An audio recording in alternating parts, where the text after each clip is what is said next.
Assalamualaikum warahmatullahi wabarakatuh. Saya Fatia Aulia Mutmainah dari kelas 10 IPA 4. Di sini saya akan memenuhi tugas sejarah Indonesia saya mengenai kesultanan yang ada di Indonesia di Pulau Jawa. Di antaranya yaitu Kesultanan Demak. Kesultanan Demak didirikan oleh Raden Patah. Raden Patah ialah raja pertama yang memimpin Kesultanan Demak. Kesultanan Demak berdiri tahun 1500 sampai 1518 Masehi.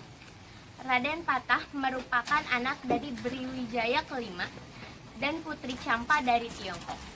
Raden Patah secara diam-diam pergi ke Pulau Jawa, yaitu ke Surabaya, untuk berguru kepada Sunan Ampel. Lalu Sunan Ampel memerintahkan kepada Raden Patah untuk membuka hutan Gelaga Wangi untuk mendirikan sebuah pesantren. Lambat laun, pesantren yang dibuka oleh Raden Patah berkembang sangat pesat. Raden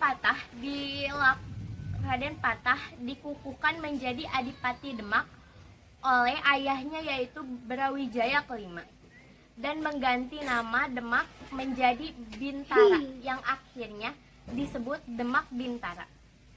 Ketika Majapahit mengalami kelemahan dengan adanya pemberontakan dan perebutan kekuasaan, Raden Patah memanfaatkan untuk melepaskan diri dari Kesultanan Majapahit dengan menyerang kerajaan Majapahit dibantu dengan para bupati. Kemudian berdirilah Kesultanan Demak sebagai kekuasaan Islam pertama yang ada di Pulau Jawa dan dipimpin oleh Raden Patah. Peninggalan Kerajaan Demak yakni diantaranya: pertama, Kerajaan Agung di Demak; kedua, Makam Sunan Kalijaga; ketiga, Pintu Beledeg dibuat oleh Ki Ageng Selo; empat, Bedug dan Kentongan karya Wali Songo; lima, Soko Tatal dan Soko Guru atau tiang Masjid Agung Demak; 6, piring campa dari Putri Campa, yaitu dari atau ibu Raden Patah. Runtuhnya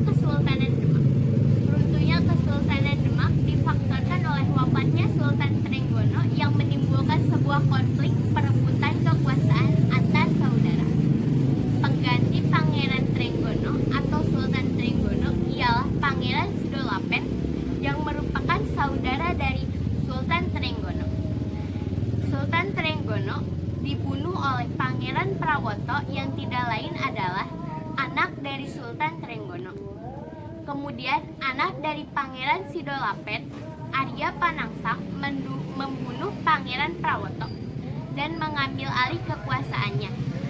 Tak hanya berhenti di situ, Arya Panangsang akhirnya dibunuh oleh anak angkat Joko Tingkir, yaitu Sutawijaya. Pada akhirnya, pada tahun 1568, tahta Kerajaan Demak jatuh ke tangan Joko Tingkir. Sekian pelajaran mengenai Kesultanan Demak yang dapat saya sampaikan. Mohon maaf bila ada kesalahan dan kekurangan dari pelajaran yang saya sampaikan. Bila ada kekurangan, mohon dikoreksi dan diperbaiki. Terima kasih. Wassalamualaikum warahmatullahi wabarakatuh.